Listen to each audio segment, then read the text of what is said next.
United USA 2020 and beyond.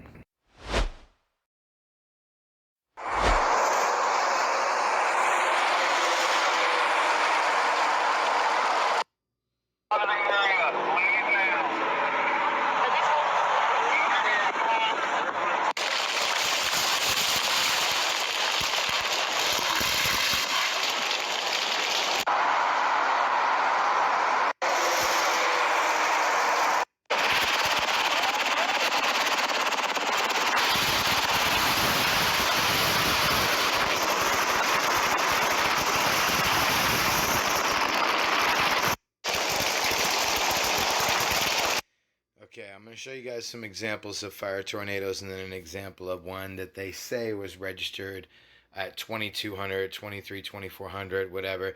I saw a briefing that said 3000 degrees or up to 3000, but I'll show you one that was over 2000. What they claim, could it be true? Yeah. If it is it weather modification? Probably. I don't know. We'll see. Let's go ahead and continue real quick. Hold on.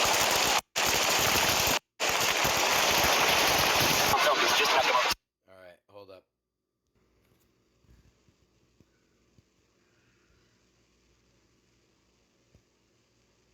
Well, that's not something you see every day. All right, but that's not all. Hold up. Bear with me here. Here in San Diego, we're 5 inches behind in rainfall totals, and that means our coastal chaparral, it's as dry as a bone. And according to one expert, that means we're going to see larger and more dangerous fire tornadoes. Yeah, we're watching a spectacular fire tornado down there at the fire, right on the fire line. The fire tornado, or fire-nado, got spinning so fast. A fire-nado. Oh, the magical lightning strikes and fire-nados happening in the recent years. You know, for some of my viewers, I'm not going to hide my age, guys. I've lived on the planet 4 decades. So here's what I'm saying is for some of you who are 20, 30, 40, 50, 60, you know, and some of you that are older than me, you have more knowledge and more experience. Have you ever seen a fire tornado besides what we've seen within the last 5 or 10 years, right? We never seen that. And people say, well, there's different reasons for that. Hey, you got to understand the weather's changed. You know, we got climate change. We got this, that. I understand all that. What I'm saying is I think that weather modification could be to blame for some of this because it's getting kind of weird. All right?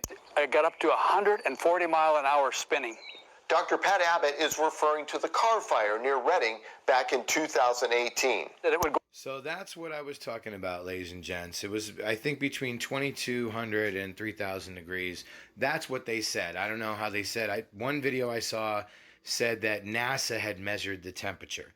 And that was the only way that made sense to me, was that NASA measured it. Other than that, I'm like, how can the news channel be measuring how would they know the temperature? Anyway, point is, check this out. Look at this. Over some areas without even causing a fire. So it literally was a spinning vortex of air with fire in it. These winds were so powerful, they blew over steel towers and lifted a roof off a home, killing 3 inside. And as the fires grow, so does the heat that causes fire-nados. Fire-nados, yeah. Okay, hold up. A gigantic, devastating wildfire. It was so unusual that even CAL FIRE investigators are still struggling to completely understand it. KPIX5 reporter Julie Watts is live in Menlo Park with the science behind the frightening phenomenon. Julie? Hey, this was not the first to have seen fire tornadoes, or fire whirls as they're called, before. You can clearly see the winds going like this, and the circulation's right here. This video, released by CAL FIRE, clearly shows the car fire winds and flames moving in opposite directions, forming a massive vortex. The base of the fire tornado, 1,000 feet, the size of 3 football fields, with winds ranging from 136 to 165 miles per hour, some of the worst in California history, and peak temperatures of 2,700 degrees. The aftermath captured by KPI. Okay, so 165 miles per hour, some of the worst in California history, and peak temperatures of 2,700 degrees. Okay, all right. There were other news broadcasts that one said 2200, one said 23, 2400, another one said 3000. All right, this one's saying let's meet in the middle, all right, happy medium, 2,700 degrees. Okay, ladies and gentlemen, airborne fires do not genuinely get hotter than 1,000 degrees. They burn between 700 degrees and 1,000 degrees. So I'm here to tell you. Now listen, I'm not a college educated individual. I'm not a physicist. I don't have a degree in physics, okay? I'm not a professional. Let me make that disclaimer. But what I'm going to say is, in my personal opinion, just based on the logic that I know about physics and natural phenomenon, airborne fires burn between 700 and 1,000 degrees, sometimes 1,100, what I've heard recorded, and that still whatever.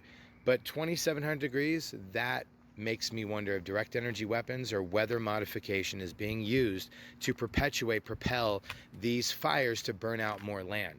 Why? Well, we can do a separate video on the why that's happening and why this land is being cleared. Is it our own government doing this? Is another government doing this? I don't know, people. I don't have a crystal ball. I'm a psychic. I don't know the answers. But what I do know is when I see things defy logic and defy rationale and defy physics, a fire tornado, this is in 2018. A fire tornado? 2,700 degrees? Come on. Come on. You know, something strange going on here. Anybody smell a rat? Somebody smell something fishy? Yeah, it's pretty damn unusual. So what I'm saying is I'm trying to put these videos out here so you guys can think about this and take this into consideration. Think about it. It's very, very strange. Like, share, get it out there. Well, there's a lot we can say about this, but for now, like and share, get it out there.